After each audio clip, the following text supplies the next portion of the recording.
The following program is a PBS Wisconsin original production. I believe that we need to be clear-eyed about why the price of gas is going up. Global economic impacts and the price of oil add to the fallout of a war with Iran. And Iranians voice the personal toll of the ongoing conflict. I'm Frederica Freiberg. Tonight on Here and Now, we hear from Iranians in Wisconsin watching the war unfold in their homeland. An important bridge connecting Superior and Duluth awaits federal funding. We hear from candidates for Wisconsin Supreme Court and governor, and an Oneida program maintains traditional tribal foods. It's Here and Now for March 13. Funding for Here and Now is provided by the Focus Fund for Journalism and Friends of PBS Wisconsin.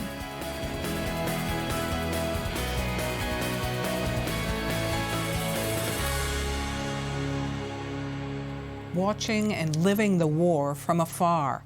That's what Iranians in Wisconsin face as they worry and wonder about family and friends there cut off from communication. Here and Now reporter Stephen Potter spoke with two Iranian people in Milwaukee about being so disconnected from loved ones during these times and the hopes they have for their homeland after the war. Watching the war in Iran unfold from thousands of miles away is causing a lot of worry for Wisconsin residents like Zara Fakhari and Ali Soltani. Communication with loved ones still in Iran is infrequent at best. It's because of the blackout, there's no way to call them. So they're calling us directly by the phone lines, and the quality of the call is terrible. What they say is always that we are okay, everything is fine.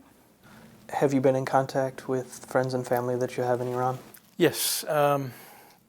Internet is cut off, right? So my sister just yesterday, through landline, had called me.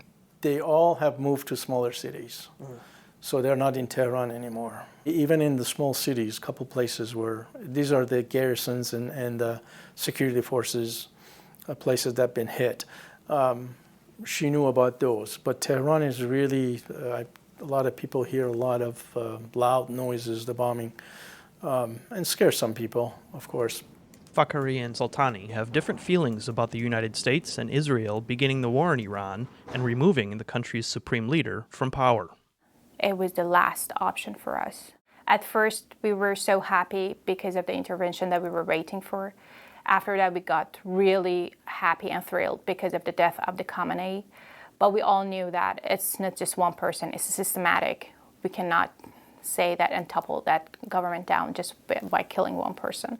We have always opposed foreign war. This is a very brutal regime. So some people, because they were fed up, they said, oh, the United States, come and attack, that kind of mentality. But foreign interference will never end up well in the long run. But Fakhari and Soltani do agree that it should be the Iranian people who decide who leads their homeland, and it should not be the leaders of other countries who choose Iran's next government. Who should lead Iran? Whoever Iranian people inside Iran and Iranian people outside of Iran agreeing with. We want the U.S., the international community, to let the Iranians, after 120 years of fighting for freedom, we don't want to go back to another dictatorship. Doesn't matter how you sugarcoat it, it's a dictatorship. We don't want to go to one-man rule. We don't want no clergy, we don't want no Shah.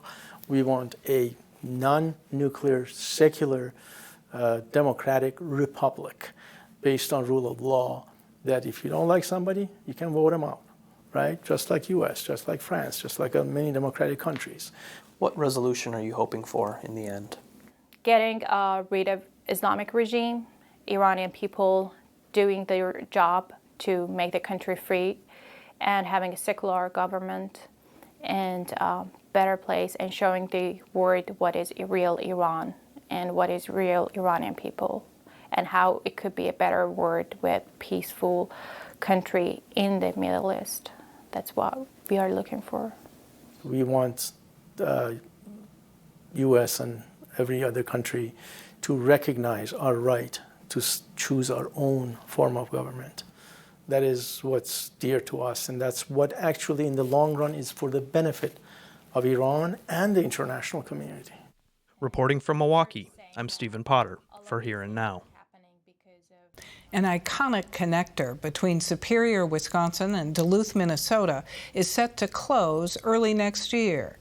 The Blotnick Bridge opened in 1961 and now, more than 65 years later, is scheduled for reconstruction. According to the governor's office, more than 33,000 vehicles cross every day, and more than 265,000 transport trucks traverse the bridge each year. In 2024, former President Joe Biden visited Superior to draw attention to funding just over $1 billion for the project as part of the bipartisan infrastructure law. But now, U.S. senators in 2 states and Wisconsin Governor Tony Evers have written letters to the U.S. Department of Transportation to release that funding so the project can proceed. Superior Mayor Jim Payne is part of the chorus calling for the grant money to be released and is heading to Washington to personally appeal to DOT and Secretary Sean Duffy so the project can get going. He joins us from Superior. And Mayor, thanks for being here. Yeah, of course. Thanks for having me. So how critical is it to get this funding released sooner rather than later? Well, at first, we'll be okay because there are some delays built into the project. The problem is the later we start, the later we finish. And the effect of the closure of the bridge is significant, and that's what we're preparing for. And any extension of that closure is problematic for the economy and quality of life of both Superior and neighboring Duluth. So the later it starts, the later it finishes. What has the U.S. DOT told you about when that might happen? Nothing. And until now, we had reasonable assurances that this was going to happen. There was a lot of uncertainty at the start of this presidential administration, but that was supposed to have been resolved, that this project was going forward. So this is a very frustrating delay.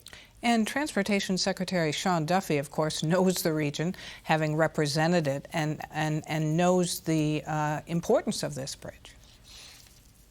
I would hope so. I would think so.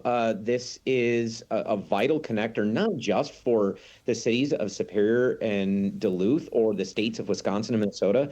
This is an international connector. The age of the bridge already limits the freight loads. There's almost no freight that moves over it, but it's going to be a vital connector for international shipping between Michigan, Canada, northern Minnesota, really the entire continent. It's a very vital connection. The Secretary of Transportation should understand that and recognize this. Look, one of the most important things to note here, there is no question about the fact that this bridge is closing. It is at the end of its life. It is going to close. The only question in front of us is whether it's going to reopen with a new bridge and when. So when the bridge closes, how will people get across? There's another bridge. The Bong Bridge is another major connector, which can handle the load, but it's going to create significant bottlenecks. If you look at even a map of Wisconsin, you can see Superior is sitting as a nice little hat there at the very northwest corners, and it already creates some backlogs when enough freight is moving through the city. That will become demonstrably worse during bridge closure. So the longer that lasts, the greater the impacts on quality of life and commerce. Meanwhile, your city has already expended money toward the eventual replacement of the bridge. What is the preparation and that expenditure? There's been millions and millions of dollars in prep. A lot of it has been relocation of whole businesses, some of them as much as 100 years old that were operating at the foot of that bridge. We cleared it all out. And look, we did our part. We spent a significant amount of public, local money, City of Superior money, to help relocate businesses, to improve transportation networks, to actually rebuild streets, improve them, to mitigate traffic, to prepare for faster and more efficient emergency response during bridge closure. We have done our part. The state of Wisconsin, the state of Minnesota have done their part. Everything is ready. We're waiting for the federal government to live up to its end of the deal. And so the new bridge is supposed to be up and operating by, what, 2031? Hope so. This is a transportation project, and any transportation project involves delays. So an unforced delay like this, what seems to be a political delay, only adds to the uncertainty and complexity of an already uncertain and complex project. So Republican lawmakers say the funding will be released and it's not in jeopardy. You just used the word political. What do you think the holdup is? I honestly don't know. I've worked with many different state and federal administrations at this point, including the Trump administration. And while there's been plenty of disagreement on priorities, I've never dealt with this level of chaos. I don't know what the holdup is. I appreciate that lawmakers are saying that it'll be released. Well, then release it. Sign the document. Show us that we have the money so planning and preparation can resume. I don't know if it's so guaranteed. Let's hear that from the Secretary of Administration. Words do not build bridges. Actions do. Mayor Jim Payne, thanks very much. Thank you. In the last few weeks, President Donald Trump has continued to dredge up conspiracy theories about his election loss to Joe Biden in 2020. Election controversies are often settled in court. The Wisconsin Supreme Court election is less than a month away, pitting conservative candidate Judge Maria Lazar against liberal candidate Judge Chris Taylor. Here and Now senior political reporter Zach Schultz interviewed the candidates about an important Supreme Court decision from the 2020 election to ask them how they would have ruled.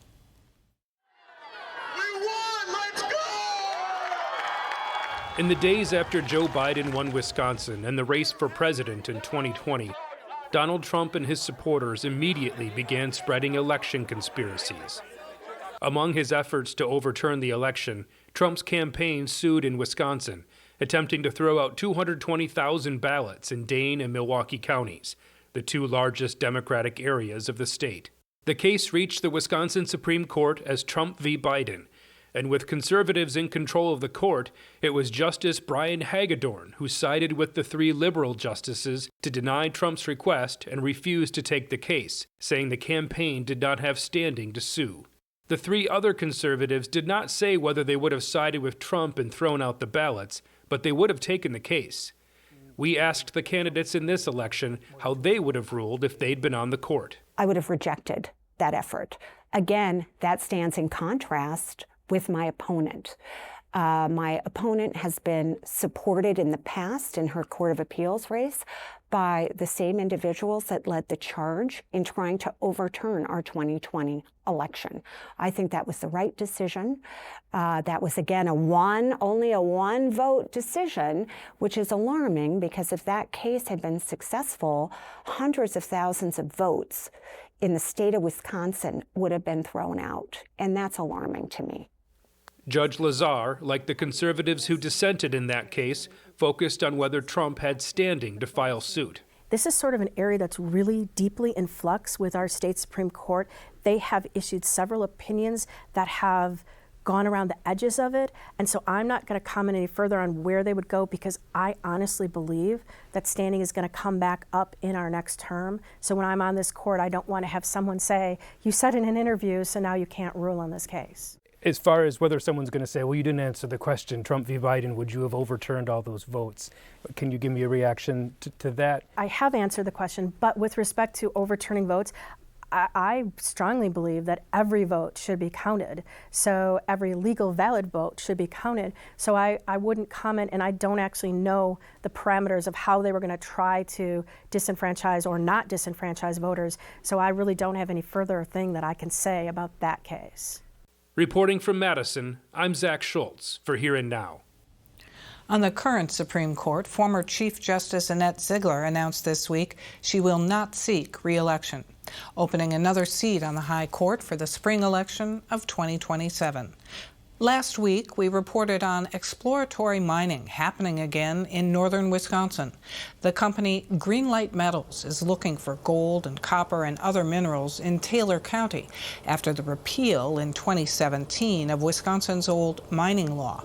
Wisconsin's Prove It First law, otherwise known as the mining moratorium, was passed in 1997 and required mining companies to demonstrate where anyone had safely operated a metallic sulfide mine for at least 10 years, and also where a mine had been safely closed for 10 years. The mining company and environmental groups disagree on whether that standard could be proven if it was still in place today. In 2017, Republicans in the legislature, led by then State Senator Tom Tiffany, eliminated those provisions. As part of our continuing series examining the biggest issues in the race for governor, Here and Now senior political reporter Zach Schultz asked the candidates about mining. Greenlight Metals, the Wisconsin chapter of the Sierra Club, and the Friends of the Yellow River are well aware control of the legislature and governor's office could flip this fall, meaning the regulations governing mining in Wisconsin could be up for debate. We asked the leading candidates for governor what they thought about mining in Wisconsin and if they would seek to change the current regulations. You know, I think that we've seen decades of ignoring people's rights when it comes to some of that land, whether it's our tribal nations in the state, and also ignoring the environmental impact on some of our areas. Natural resources in Wisconsin are the basis of our economy. We have to protect them while at the same time we have to use them responsibly. We have to make sure that our mining laws are in tune with current mindset around how we protect people's rights in the land and protecting the environment, with making sure that we keep using the resources in a responsible way. There has to be community buy-in and community input for people who have, made their homes in an area, 20, 30 years, passed down generation to generation. I think that folks should have some input on what happens in their backyard. And all I'm saying is have the conversation. That's the important part. When we have those times where mining may come up in a part of the state, we'll talk to the community. Like, let's talk it out, because only thing that happens is more resentment if that conversation doesn't happen. I am staunchly opposed to the type of mining as well as drilling. When it comes to Line 5, I have been vocal about my opposition there. I think the dangers that this is presenting to communities who have already seen services be cut, their schools, closing. I think that having this type of harmful these types of harmful groups coming in to impact local environments and the quality of life, it's really unfortunate. And I think it's very important that we look at how to hold these corporations accountable. What I think we need to do is to make sure we have a really good environmental assessment for permitting for those mines, and to make sure that we are talking with the local communities.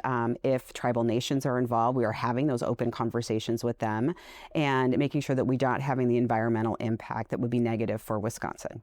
I think one of the most important things that we have in Wisconsin, a differentiator that we have in Wisconsin versus other places around the country, is the natural beauty, the ability that we have to go out and enjoy Wisconsin. And that's not a partisan issue. That's not an ideological issue. That's a vision that we share for the state. And so as we think about anything that would do any potential harm to the state of Wisconsin, I think we need to be very cautious about that. I think there are issues around economic development that I think we need to try to find that right balance. And if it's time to revisit that issue, or it's time to have that conversation, I'd be all for it. I thought we did a good job of writing the last mining bill for two reasons.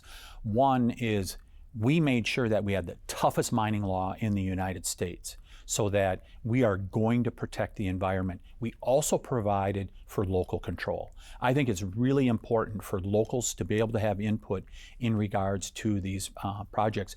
But this is something, we've got a long, great history. We have a miner on our flag, right?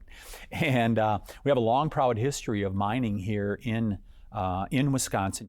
Well, it's about working with the local municipalities, working with the groups and the stakeholders that are on the ground and making sure that the work group that we can put together are giving us the best information possible to make the best decisions that's going to have a huge impact, that can have a huge impact on the environment, as well as a new industry here in the state of Wisconsin. And so you have to take that on a case-by-case basis and really working with all the stakeholders to make sure that we're making the best decision possible. I think the current law has worked well for us. I want to see mining companies prove first, before they open up a hillside and pollute our water, that they're going to be able to extract things in a safe way that is consistent with our natural resources management and our environmental goals. Reporting from Madison, I'm Zach Schultz for Here and Now. To combat health disparities on the Oneida Reservation, Unguaqua, or Our Foods, is using a $250,000 grant to provide culinary knowledge and ancestral education to the Oneida tribal community. Here and Now reporter Erica Aisi traveled to De Pere to learn more about the From Seed to Table program. This report is in partnership with ICT, formerly Indian Country Today. Eldon Paulus is an Oneida chef. He's making lunch at Unguaqua, or Our Foods Kitchen on the Oneida Reservation near Green Bay. Here I get to just do what I want. They're just like, as long as it tastes good and it's nutritious, go ahead. He says his Northern Comfort Bowl is an indigenous take on Southern comfort food. I wanted to do like a little twist on that and use wild rice and use the beans that we have and whatever we have available local. Unguaqua isn't a restaurant, but Paulus is their guest chef for this week's meal. He says he uses some heirloom indigenous foods that are harvested on their farm, the Oneida way. I try to incorporate whatever we can get locally. His recipe of diced celery, onions, carrots, and locally sourced wild rice are added to a buttercream sauce with roasted corn. Black beans simmer in braised smoked ham hocks on the side. These last ones, Steve? Yeah. Stephen Webster is director of farm and culinary operations at Unguaqua. He says their From Seed to Table grant with the Wisconsin Partnership Program subsidizes sales of hot lunches made by indigenous chefs to restore wellness to their diets. They get a stipend. They cook about 80 to 100 meals for the community. The community then puts in orders, how many we want, and then we pretty much disperse those meals throughout the community. Webster says their grant program offers community members meals rooted in ancestral knowledge for modern living, integrating traditional ingredients like corn and beans with contemporary cuisine. The goal of this was to try to expand people's palates. The grant also subsidizes hands-on meal preparation workshops using products harvested on the reservation. We've had people make maple seed cookies, which blows my mind sometimes, where there was no gluten in it. Webster says in this first year, the program is meeting its goals. I think we did 1,393 meals just through the hot meal noon program. And then we did another 80-some meals through the meal prep class I talked about. Webster says meals like the Northern Comfort Bowl would cost about $30 each in local restaurants. But Unguaqua is able to offer it here for $13 to the Oneida community due to the reduced pricing by the grant. Webster says he hopes to continue the same pricing when funding ends. But now I feel like we're much stronger from a logistics standpoint to take on this stuff in the future. Webster says both food programs help the Oneida community reconnect to their indigenous foodways from a time when their ancestors were relocated from New York to Wisconsin in the early 1800s. When they came here, again, they were following Christian missionaries, but there were still people who practice our traditions, our language, and all that other stuff. And a lot of those seeds came with them as well. What did they tell you about indigenous cultivation? The biggest one that most people are aware of is companion planting, the Three Sisters style of planting. He says maintaining Oneida's agricultural methods of planting varieties of corn, beans, and seeds next to each other is a balancing act of traditional and modern farming. For 2 or 3 people like me and my wife to do it, we have to use a tractor, we have to do this stuff, but we still make it a point to hand plant and hand weed and so forth to keep those traditions alive.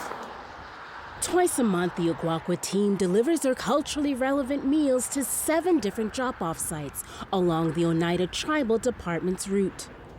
Webster and the Iguacua staff and volunteers packed up his truck with dozens of hot and ready pre-ordered meals prepared by that week's chef. Hello there. Hi. You going to buy one? All right. Tony House picked up her 3 meals at the Iguacua farm, reflecting on her childhood memories of food insecurity from colonization.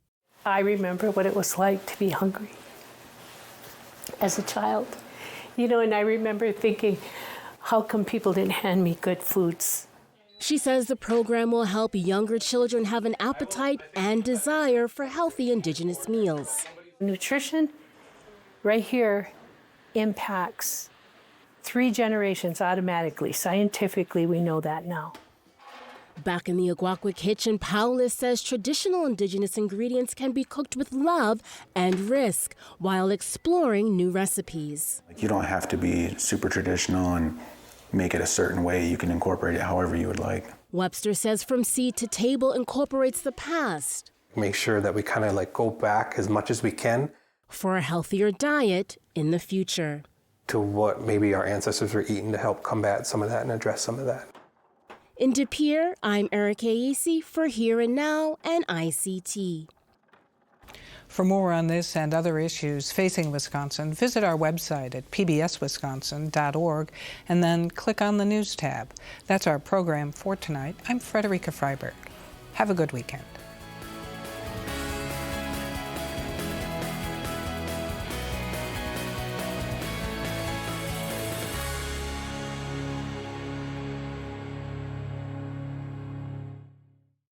Funding for Here and Now is provided by the Focus Fund for Journalism and Friends of PBS Wisconsin.